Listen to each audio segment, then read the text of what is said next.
নমস্কার, জ্যোতিষশাস্ত্রের এই বিশেষ অনুষ্ঠানে আপনাদের সকলকে স্বাগত। দর্শক বন্ধু, আজকের আলোচনা বিদেশকে কেন্দ্র করে, বিদেশ যাওয়াকে কেন্দ্র করে। বিদেশে যাওয়া আর বিদেশে গিয়ে থাকা, এ নিয়ে জ্যোতিষশাস্ত্রে বেশ কিছু যোগ রয়েছে। সেই যোগগুলির কথা আজ আমি এই আলোচনার মাধ্যমে আপনাদের সামনে রাখব, যে কীরকম যোগ থাকলে বা কীরকম বিষয় হলে আপনারা বিদেশে যাবার চেষ্টা করতে পারেন, বিদেশ থেকে গিয়ে থাকতে পারেন, বিদেশ থেকে রোজগার করতে পারেন বা বিদেশকে কেন্দ্র করে সুখী হতে পারেন। আমার আলোচনা তাই নিয়ে।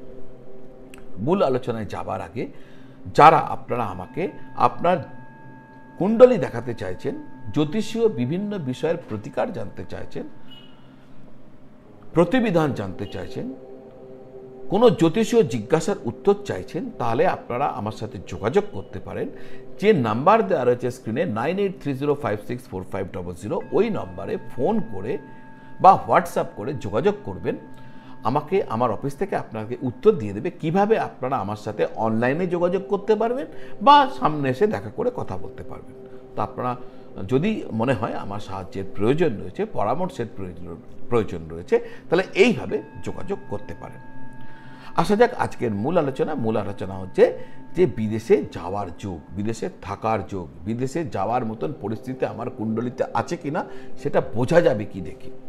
জন্মের সময় যদি বুধ দ্বাদশ ঘরে থাকে এবং শনি সপ্তম ঘরে থাকে, তাহলে বিয়ের পর আপনার বিদেশে যাওয়ার প্রবল সম্ভাবনা রয়েছে।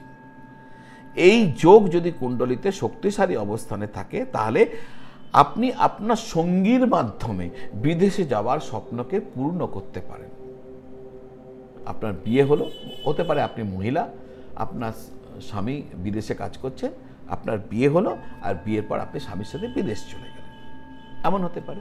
বা আপনি পুরুষ, আপনার কোনো যার সঙ্গে বিয়ের কথা চলছে বা বিয়ে হয়েছে বা বিয়ে হবে, তিনি বিদেশে থাকেন, তিনি আপনাকে নিয়ে গেলেন। বা আপনার বিদেশ যাওয়ার জন্য যিনি সব থেকে বেশি আপনার পেছনে দাঁড়িয়ে আপনাকে এফোর্ট দিলেন, তিনি আপনার জীবনসঙ্গী বা জীবনসঙ্গিনী, এমনটাও হতে পারে। রাহু, শনি, মঙ্গল বা কেতুর অবস্থান যদি কুণ্ডলীর চতুর্থ ঘরে থাকে, তবে বিদেশে গিয়ে স্থায়ী হবার প্রবল সম্ভাবনা থাকে। কুণ্ডলীর যে এই যে চতুর্থ ঘর হচ্ছে ভূমি, ভবন, পদ, প্রতিষ্ঠা, অর্থাৎ আপনার নিজস্ব জায়গা, ভূমি, ভবন। এই রাহু, শনি, মঙ্গল, কেতু এগুলো তো সব ভালো প্ল্যানেট নয়। তো এই ধরনের প্ল্যানেট যদি এইভাবে আসে, তাহলে কি করে, আপনাকে ঘরের সুখ ভোগ করতে দেয় না, আপনাকে বিদেশে পাঠিয়ে দেয়। আচ্ছা, বিদেশ, এই যে শব্দটা বারবার বলছি, এরও কিন্তু একটা ব্যাখ্যা আপনাদের সামনে রাখার দরকার। বিদেশ কাকে বলবো আমরা? যদি জ্যোতিষ সূত্রগুলোকে আমরা জ্যোতিষের জ্ঞানকে সামনে রাখি, তাহলে বিদেশ হচ্ছে সেই জায়গা যেখানে আপনার বাড়ি থেকে অন্তত 450-500 কিলোমিটার দূর, তবেই বিদেশ। কেন? যেখানে গেলে আপনার খান পান, বোলচাল সমস্ত কিছু বদলে যায়, সংস্কৃতি বদলে যায়, খাওয়া দাওয়া বদলে গেছে, ভাষা বদলে গেছে, সংস্কৃতি বদলে গেছে, সেই জায়গাটাই বিদেশ। যেমন আমি বাংলায় আছি, আমি বাংলা থেকে আমি মহারাষ্ট্রে চলে গেলাম, বাঙালি খাবার একরকম, মহারাষ্ট্রী খাবার আরেক রকম, বাংলার ভাষা একরকম, মহারাষ্ট্রের ভাষা একরকম, মহারাষ্ট্র আমার কাছে বিদেশ। এইভাবে বিদেশকে আপনি যেমন ইউএসএ ভাববেন, ইউকে ভাববেন, কানাডা ভাববেন, তেমনি এগুলোকেও ভাববেন। মানে বিদেশে যাওয়া মানে এই নয় যে আপনি ইউকেতে যাবেন, হতে পারে আপনি পুনেতে যেতে পারেন, হতে পারে আপনি ব্যাঙ্গালোর যেতে পারেন, এগুলো হতেই পারে। তো এইভাবে আমার এই পুরো আলোচনাটাকে রিলেট করবেন। রাহু, শনি, মঙ্গল বা কেতুর অবস্থান যদি কুণ্ডলীর চতুর্থ ঘরে থাকে, তবে বিদেশে স্থায়ী হবার প্রবল সম্ভাবনা থাকে।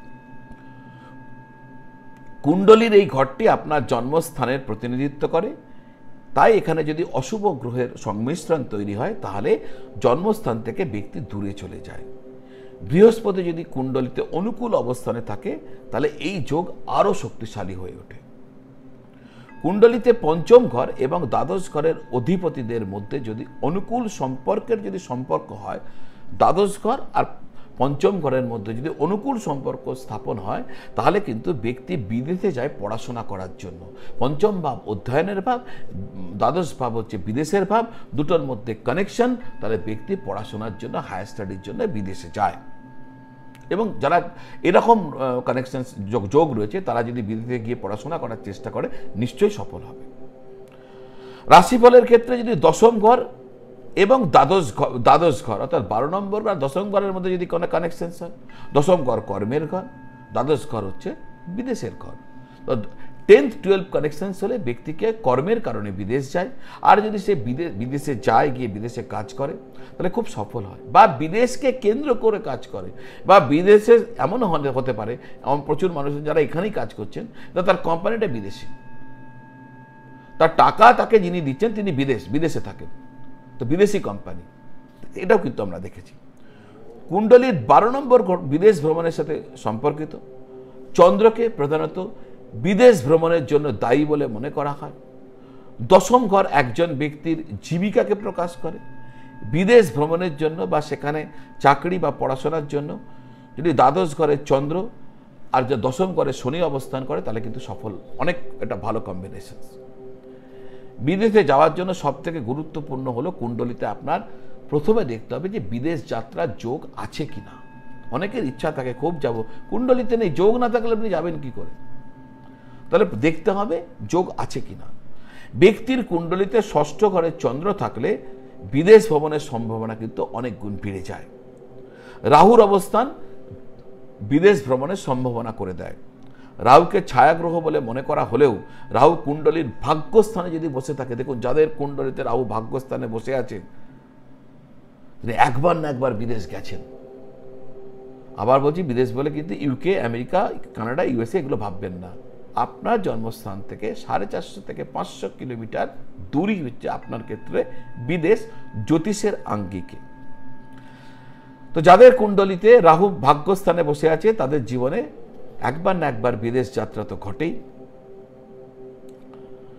শুক্র গ্রহকে যে কোনো ব্যক্তির জীবনে আরামদায়ক গ্রহ বলে মনে হয়। তো শুক্র ব্যক্তির জীবনে ভোগ, বিলাসিতা, আরাম এ সমস্ত কিছু নিয়ে আসে। এই গ্রহ যখন কুণ্ডলিতে শক্তিশালী হয় তখন সেই ব্যক্তি চাকরিতে পদোন্নতি করে আর তার জীবন খুব ভালো, খুব উন্নত হবার তার জীবনে সম্ভাবনা থাকে। কিন্তু এই শুক্রই যদি দুর্বল হয়ে যায় তাহলে কিন্তু ওই ব্যক্তির বিদেশে যেতে কিন্তু সমস্যা হয়, এবং বিদেশে গিয়ে যদি কোনো কাজে শুরুও করে থাকে, বাইচান্স চলেও গেছে, শুরুও করেছে, তাহলে সেই কাজে তার বারবার বাধা এসে উপস্থিত হয়। তো জ্যোতিষশাস্ত্রে বিদেশকে নিয়ে প্রচুর কথা বলা রয়েছে, প্রচুর সূত্র রয়েছে।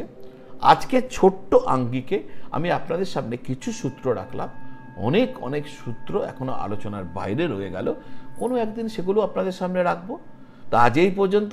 আমার চ্যানেলটি যদি এখনো সাবস্ক্রাইব করেননি তাহলে চ্যানেলটি সাবস্ক্রাইব করে নিয়ে বেল আইকন প্রেস করে দেবেন। আমার জ্যোতিষ আলোচনা নিয়মিত আপনাদের সামনে পৌঁছতে থাকবে। আজ এই পর্যন্ত। সকলে ভালো থাকুন আর সকলকে ভালো রাখুন। নমঃ শিবায়।